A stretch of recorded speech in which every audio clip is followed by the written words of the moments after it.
इंदौर से गणेश जी आए थे जहाँ से, तो शक्तिपीठ हमारे गायत्री मंदिर में, तो वहाँ हमने उनको देखा है और उनसे देख करके हमने शिक्षा ली और हमने बनाना शुरू कर दिया है।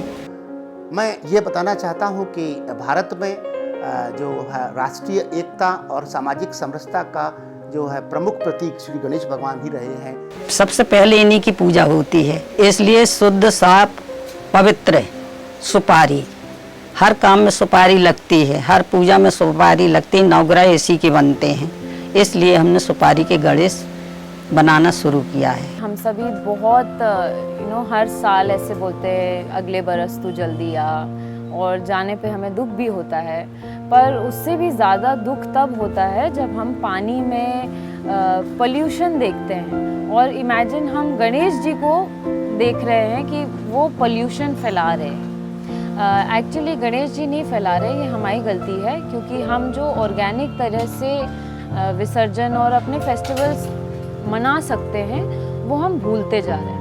गणेश पूजा का बड़ा प्राचीन इतिहास रहा है, मगर जो मूर्ति रूप में उनको स्थापित करके और फिर विसर्जन की जो एक परंपरा है, वो परंपरा का जो शुभारंभ हुआ था वो जो छत्रपति शिवाजी थे, उनकी माँ जो जीजाबाई थी, उन्होंने शुरू किया था और फिर पेशवाओं में ये चलता रहा, परंतु इसका लोकव्यापीकरण नहीं हुआ था।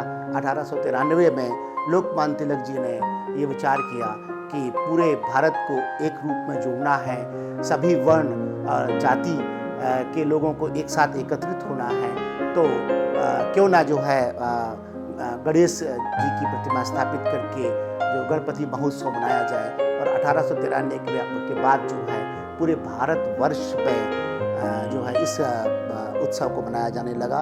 और जबलपुर में भी जो है 1917 से, हालांकि 1893 में यहाँ भी शुरुआत हो गई थी, लेकिन यहाँ पर जो लोक व्यापीकरण था वो 1917 के बाद से होना शुरू हुआ गया था।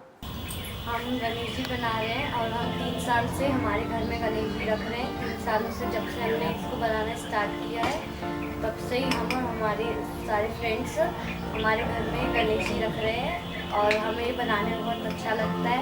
हम इसको बनाने में मदद करते हैं, जैसे डेकोरेट करना और सुपारी चिपकाना। तो धंधा के बजाय से नहीं किया है, हमने लोगों को प्रदूषण और पर्यावरण के उद्देश्य से किया है। हर एक तालाब में मछलियां हैं, अलग अलग प्रकार के जीव जंतु हैं, उनको नुकसान तो पहुंच ही रहा है, पर वहाँ से जो लोग पानी पी रहे हैं धीरे धीरे वो पानी भी पोल्यूट हो रहा है। विसर्जित ऐसा किया जाता है कि एक थाली में रख करके उनको एक लोटे में जल लेकर के, गंगा जल, नर्मदा जल का नाम ले करके और वहाँ तुलसी के पास विसर्जित कर दीजिए। भगवान श्री गणेश हर रूप में और हर वस्तु में विद्यमान है, और हम चाहें तो मिट्टी, आटा, सुपारी, पान के पत्ते, फूलों से और बर्तनों से, ऐसी कोई भी वस्तु नहीं है जिससे भगवान गणपति की जो है प्रतिमा तैयार नहीं की जा सकती है। और यदि ऐसा होता है, क्योंकि वास्तव में हमारे पूर्वजों ने इसी प्रकार से शुरू किया था, और हमारा ये संदेश है कि इस बार गणेश चतुर्थी में पर्यावरण को ध्यान में रखते हुए जो है गणेश की प्रतिमाओं की स्थापना करें। कोई ज़्यादा मूल्य नहीं है, मेहनत का भी नहीं निकलता, जान नहीं निकलता, मगर हमको इसकी कोई परवाह नहीं है। हमें तो ये है कि लोग हर घर में रखें और हर घर के लोग बनाना चाहें। इनसे जो राशि बचेंगी वो राशि हम जिन एरियो में बच्चों को पढ़ाने में जो हम लोग कार्य कर रहे हैं, बची हुई राशि का उपयोग उन बच्चों के एजुकेशन में, उनकी शिक्षा को और आगे बढ़ाने में किया जाएगा।